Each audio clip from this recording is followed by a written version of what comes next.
YouTube চেনেললৈ স্বাগতম জনাইছোঁ ছাত্ৰ ছাত্ৰীসকল। আজি তোমালোকলৈ আগবঢ়াইছোঁ তোমালোকৰ পাঠ্যপুথিৰ অন্তৰ্ভুক্ত অসম মাতৃৰ এজনা সুসন্তান আনন্দৰাম বৰুৱা। আনন্দৰাম বৰুৱা এগৰাকী মহৎ ব্যক্তিৰ জীৱনী আমি অধ্যয়ন কৰিব লাগে আৰু তেওঁলোকৰ আদৰ্শ আমি গ্ৰহণ কৰিব লাগে। আহাচোন আমি এতিয়া অনুশীলনীত কি প্ৰশ্ন আছে চাই লওঁ। ১ নম্বৰ প্ৰশ্ন, যুক্তাক্ষৰবোৰ ভাঙা। ইয়াত বৰ্ণসমূহ লগ হৈ আছে, এইবিলাক ভাঙিব দিছে। তোমালোকলৈ মই লিখি লৈ আহিছোঁ, চাই লোৱাচোন।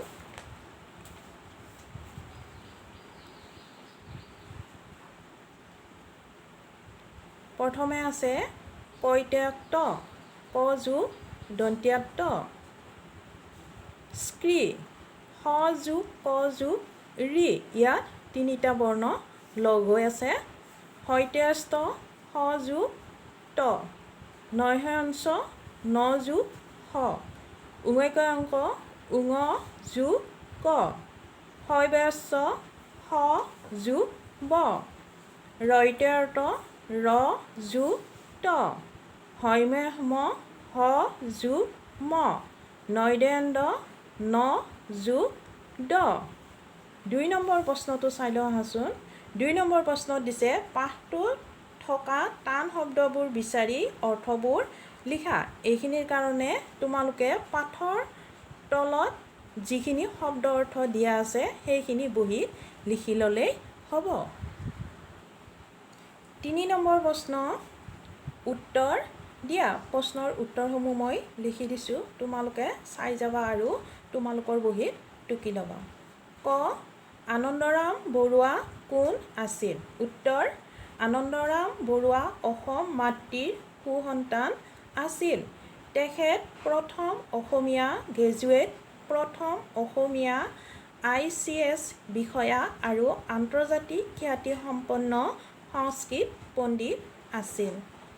খ, আনন্দৰাম বৰুৱা কেনে ধৰণৰ লোক আছিল?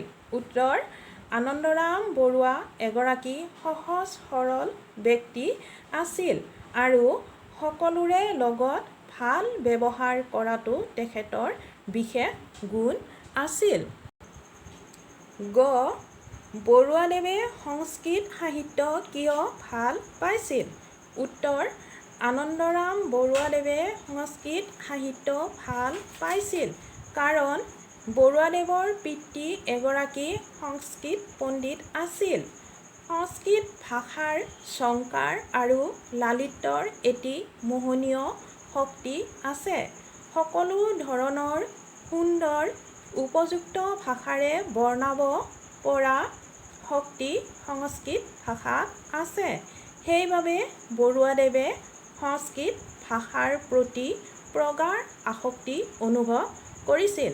আচলতে এই কথাখিনি তেওঁ নিজে লিখি থৈ গৈছে। খ, আনন্দৰাম বৰুৱাদেৱৰ শিক্ষা জীৱনৰ এটি চমু আভাস দিয়া।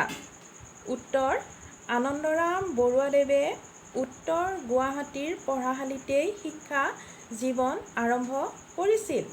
সৰুৰে পৰা তেখেতৰ গণিত আৰু সংস্কৃত বিষয়ত ৰাপ আছিল। বৰুৱাদেৱে দ্বিতীয় বিভাগত এণ্ট্ৰেন্স পৰীক্ষাত উত্তীৰ্ণ হৈছিল। 1865 চনত তেখেতে কলকাতাৰ প্ৰেছিডেন্সি কলেজত নাম লগায়। 1868 চনত তেখেতে BA উপাধি লাভ কৰে। বৰুৱাদেৱে বিলাতত ICS আৰু বেৰিষ্টাৰী পৰীক্ষাত উত্তীৰ্ণ হৈ 1872 চনত স্বদেশলৈ উভতি আহে। এতিয়া ঙ নম্বৰ প্ৰশ্নটো হৈছে মহৎ লোকৰ জীৱনী আমি কিয় পঢ়িব লাগে?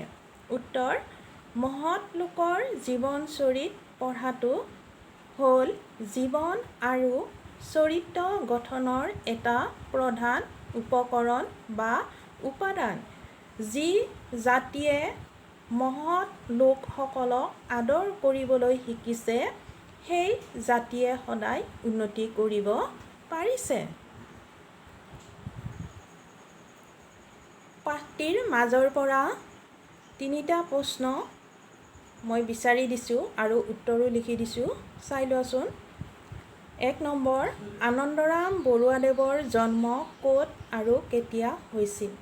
উত্তৰ, আনন্দৰাম বৰুৱাদেৱৰ 1850 চনৰ 13 মে' তাৰিখে উত্তৰ গুৱাহাটীৰ ৰজাদুৱাৰ নামৰ ঠাইত জন্ম হৈছিল। 2 নম্বৰ প্ৰশ্ন, আনন্দৰাম বৰুৱাদেৱে ৰচনা কৰা উল্লেখযোগ্য গ্ৰন্থৰ নাম লিখা। উত্তৰ, আনন্দৰাম বৰুৱাদেৱে ৰচনা কৰা উল্লেখযোগ্য গ্ৰন্থ হ'ল সংস্কৃত, ইংৰাজী অভিধান। 3 নম্বৰ প্ৰশ্ন, আনন্দৰাম বৰুৱাক কাৰ বৰপুত্ৰ বুলি কোৱা হয়? উত্তৰ, আনন্দৰাম বৰুৱাক লক্ষ্মী আৰু সৰস্বতীৰ বৰপুত্ৰ বুলি কোৱা হয়। ছাত্ৰ-ছাত্ৰীসকল, পাঠটিৰ মাজৰ পৰা প্ৰশ্ন উলিয়াই লিখিবলৈ তোমালোকেও অভ্যাস কৰিবা। আজিলৈ পাঠ ইমানতে সামৰিছোঁ।